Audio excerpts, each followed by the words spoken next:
नमस्कार, आपके साथ मैं हूं रंजना सिंह राठौड़ और आप देख रहे हैं किसी भी खबर का संपूर्ण विश्लेषण करने वाला शो लाई डिटेक्टर टेस्ट, जिसमें आज बात करेंगे दुनिया के सबसे ताकतवर मुल्क से आ रही उस खबर के बारे में जिस पर पूरी दुनिया की निगाहें टिकी हैं।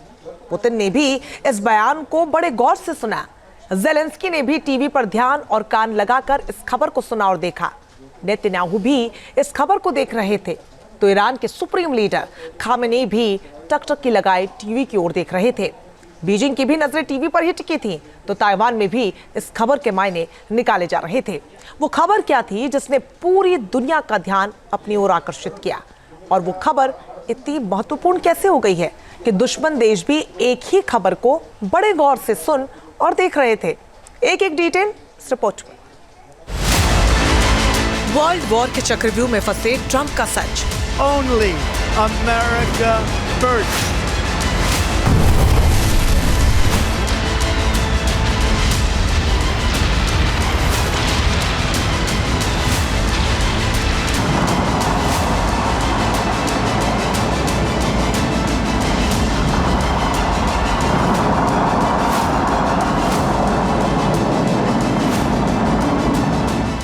रूस यूक्रेन जंग में दागी जा रही मिसाइलें खामोश हो जाएंगी।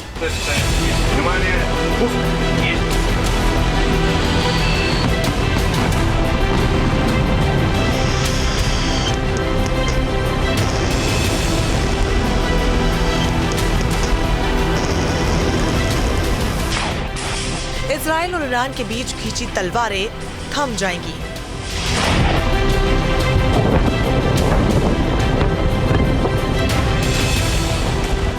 चीन और ताइवान के बीच तनातनी खत्म हो जाएगी।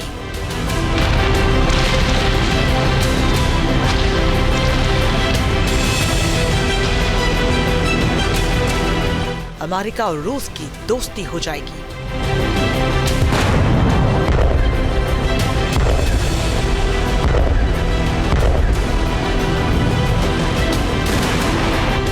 ये वो सवाल है जिसका जवाब दुनिया का हर देश जानना चाहता है।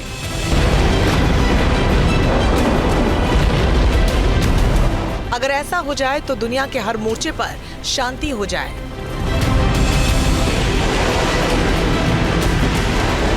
मिडिल ईस्ट से लेकर यूरोप और एशिया में जंग की जो तलवारें खींची हैं वो म्यान में चली जाएंगी।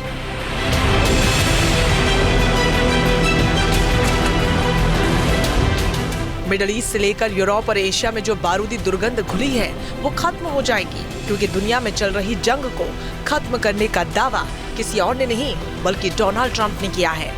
ट्रंप ने ये दावा किया है कि दुनिया में जो थर्ड वर्ल्ड वॉर की आशंका बनी हुई है, जिसको लेकर दुनिया डरी और सहमी हुई है, उसको वो रोक देंगे।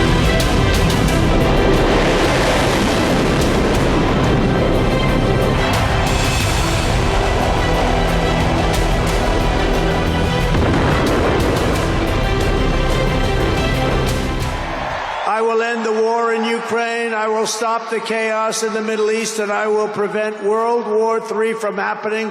And you have no idea how close we are.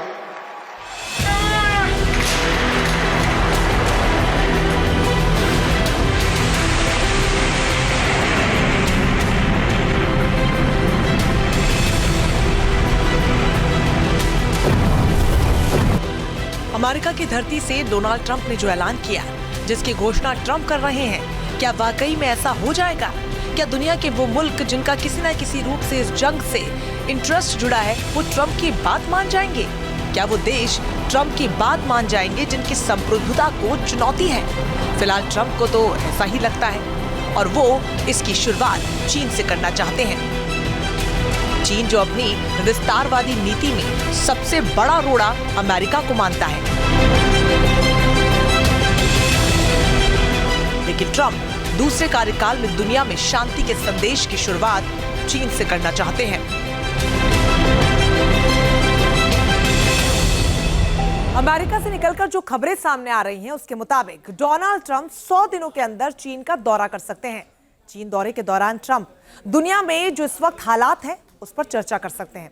साथ ही ताइवान को लेकर भी ट्रंप चीन के साथ बातचीत कर सकते हैं, क्योंकि ताइवान को लेकर चीन का रुख बेहद ही कड़ा है और चीन ताइवान पर कब्जे की बात बार बार दोहराता है। कहा जा रहा है कि इस दौरे में ताइवान से लेकर साउथ चाइना सी तक फोकस होगा। ट्रंप जब चीन का दौरा करेंगे, बीजिंग में जब ट्रंप और जिनपिंग की मुलाकात होगी, तब दुनिया की निगाहें उसी पर टिकी होंगी, क्योंकि दोनों देशों के नेताओं की ये मुलाकात जियोपॉलिटिक्स बदल सकती है, दुनिया के हालात बदल सकते हैं। लेकिन सबसे बड़ा सवाल यही है कि क्या ताइवान पर कब्जे की नीति छोड़ेगा चीन? क्या साउथ चाइना सी पर दादागिरी छोड़ेगा चीन? क्या चीन के विस्तारवादी नीति पर लगाम लगा पाएंगे ट्रंप?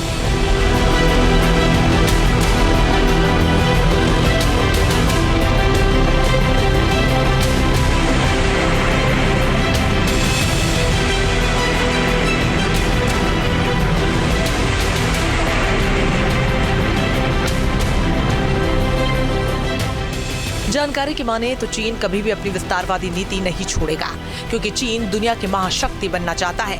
वो दुनिया की आर्थिक महाशक्ति के साथ साथ सामरिक क्षेत्र में भी दुनिया का बाहुबली बनना चाहता है, और उसका रास्ता ताइवान से होकर गुजरता है। चीन पहले ताइवान पर कब्जा करना चाहता है।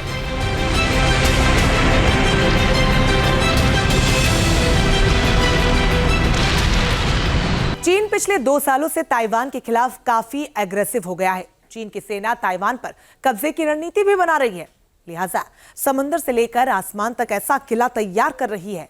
अभी कुछ दिन पहले ही वॉशिंगटन के centre for strategic and international studies और मैसाचुसेट्स इंस्टीट्यूट ऑफ टेक्नोलॉजी की जो रिपोर्ट सामने आई थी, वो बेहद ही डराने वाली। एक war gaming lab table top अभ्यास के आधार पर यह कहा गया है कि यूएस का न्यूक्लियर बिल्डअप ताइवान पर चीन के परमाणु हमले को रोकने में मजबूती नहीं दे पाएगा।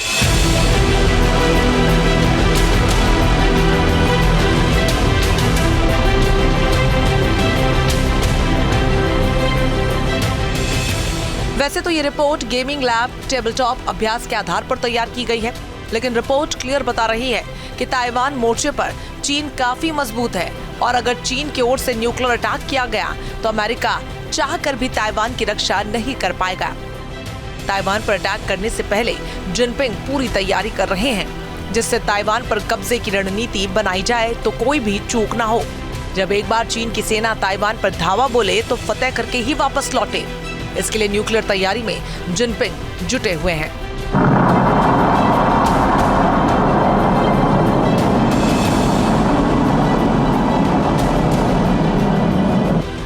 अमेरिका के रक्षा मंत्रालय पेंटागन ने अमेरिकी कांग्रेस में चीन की सेना पर जो सालाना डिटेल एनालिसिस रिपोर्ट सौंपी है, उससे हड़कंप मच गया है। इस रिपोर्ट में चौंकाने वाले खुलासे हुए। उसने अमेरिका ही नहीं बल्कि पूरी दुनिया की नींद उड़ा डाली है। रिपोर्ट में कहा गया है कि 2024 के मध्य तक चीन ने 600 से ज्यादा परमाणु बम बना लिए हैं, जबकि 2023 के चीन के पास 500 परमाणु बम थे। तो वहीं साल 2019 में चीन के पास 200 परमाणु बम थे। साथ ही इन परमाणु बमों को दागने के लिए 3 नए आईसीबीएम साइलो साइट्स का निर्माण भी किया गया है।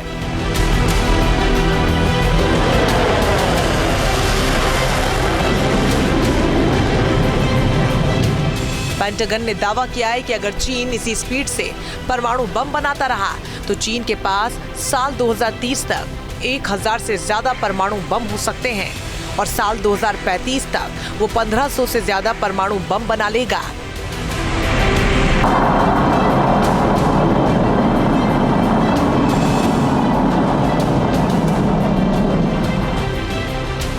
चीन की ये सारी कवायद ताइवान की घेराबंदी के लिए है, क्योंकि चीन को ये पता है कि अगर वो ताइवान पर हमला करेगा तो सबसे पहले उसे अमेरिका का सामना करना पड़ेगा।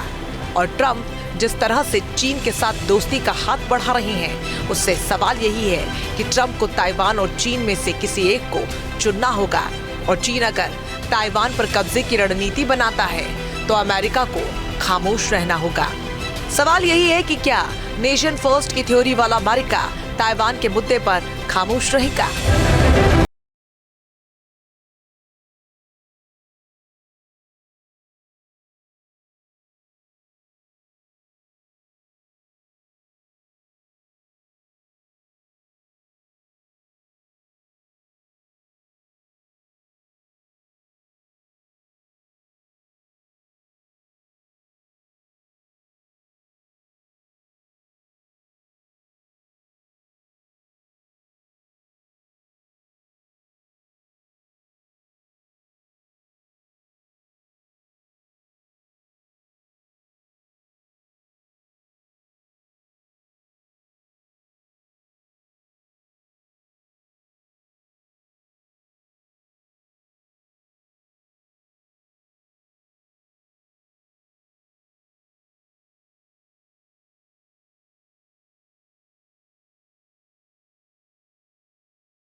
Iraq is back. And frankly, we have no choice. We have to save it. A lot of jobs. We don't want to give our business to China. We don't want to give our business to other people. So I said very simply, a joint venture. So I said, I'll approve, but let the United States of America own 50% of TikTok. I'm approving on behalf of the United States. जिस TikTok को लेकर America दावा करता रहा कि उसकी सुरक्षा के लिए खतरा है, जिसको लेकर वहां की अदालत ने बैन करने को लेकर फैसला सुनाया था, उस टिकटॉक की ट्रंप काल में वापसी हो गई है। लेकिन ट्रंप ने टिकटॉक की वापसी पर कई शर्तें लगाई हैं। ट्रंप का कहना है कि टिकटॉक में 50% हिस्सेदारी अमेरिका के लोगों की हो, जिससे टिकटॉक अच्छे लोगों के हाथों में रहे। सोचिए, एक तरफ तो ट्रंप चीन की तरफ दोस्ती का हाथ बढ़ा रहे हैं, तो वहीं दूसरी तरफ उसके देशों की कंपनी में अमेरिकी लोगों को फिट कराना चाहता है। तो क्या जिनपिंग को ये मंजूर होगा? अगर नहीं तो बात कैसे बनेगी? चीन और अमेरिका की दोस्ती आगे आखिर कैसे बढ़ेगी? ट्रंप जब बाइडेन के खिलाफ चुनाव लड़ रहे हैं, तब उन्होंने चीन पर 25% तक टैरिफ लगाने की बात की और अब उनकी अग्नि परीक्षा है। अगर वो टैरिफ लगाते हैं तो चीन तिलमिलाएगा और दोस्ती होने से पहले ही टूट जाएगी। और अगर ट्रंप 25% तक आयात शुल्क नहीं लगाते हैं तो अमेरिका में भारी विरोध होगा। अमेरिका की नेशन फर्स्ट वाली थ्योरी को धक्का लगेगा। अमेरिका में जो बेरोजगारी दर है वो लगातार 4% के ऊपर बनी हुई है। लिहाजा ट्रंप के सामने अपने लोगों को रोजगार देना एक बड़ी चुनौती है। लिहाजा ट्रंप अगर चीन के प्रति लचीला रवैया अपनाएंगे तो बेरोजगारी दर और बढ़ेगी, जो अमेरिकियों को नापसंद होगी। ट्रंप को चुनाव में करीब 36% वोट युवाओं ने दिया था। लिहाजा अमेरिका के उन युवाओं के साथ अगर ट्रंप धोखा करेंगे तो क्या ट्रंप इतना जोखिम लेने को तैयार होंगे? लिहाजा जानकार यही बता रहे हैं कि ट्रंप भले ही चीन के साथ दोस्ती की बात और दावे कर रहे हों, लेकिन धरातल पर इसे उतारना बहुत मुश्किल है। डोनाल्ड ट्रंप तुरंत चीन का एक स्पेशल विजिट करेंगे और शी जिनपिंग को यही समझा देंगे कि वह किसी भी हालत में गलती से भी ताइवान को जोर जबरदस्ती चीन में मिलाने का जो अपना सपना है उसे छोड़ दें। इसी के साथ डोनाल्ड ट्रंप ने चीन के साथ अपने व्यापार को और ज़्यादा बढ़ा देना है।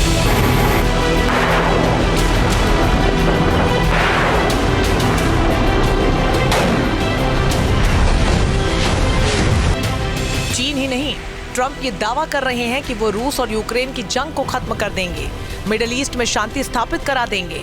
ट्रंप ऐसे ऐसे दावे कर रहे हैं जिसको पूरी दुनिया टकटकी लगाकर देख रही है और सुन भी रही है, क्योंकि ट्रंप के दावे और अमेरिका की नीतियों में बहुत बड़ा अंतर है।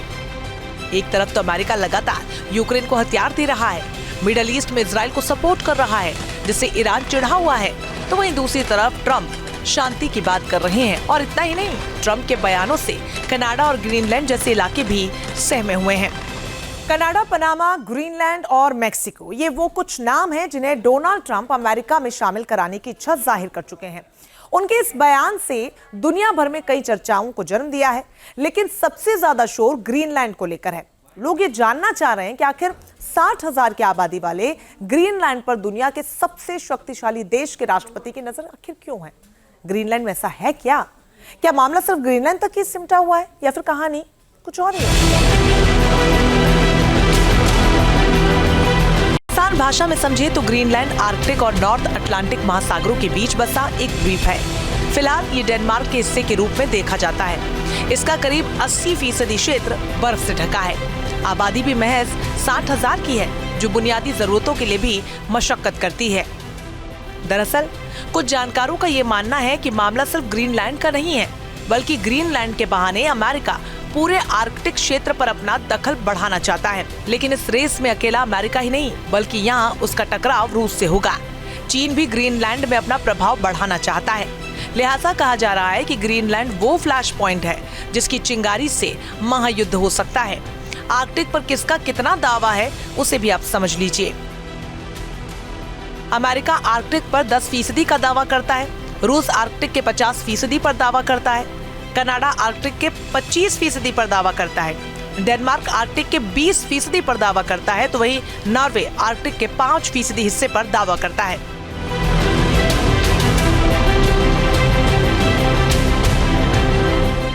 मतलब कि आर्कटिक पर सबके हित छुपे हैं, लिहाजा ग्रीनलैंड पर ट्रंप का बयान और उनकी मंशा महाजंग को दावत दे सकती है।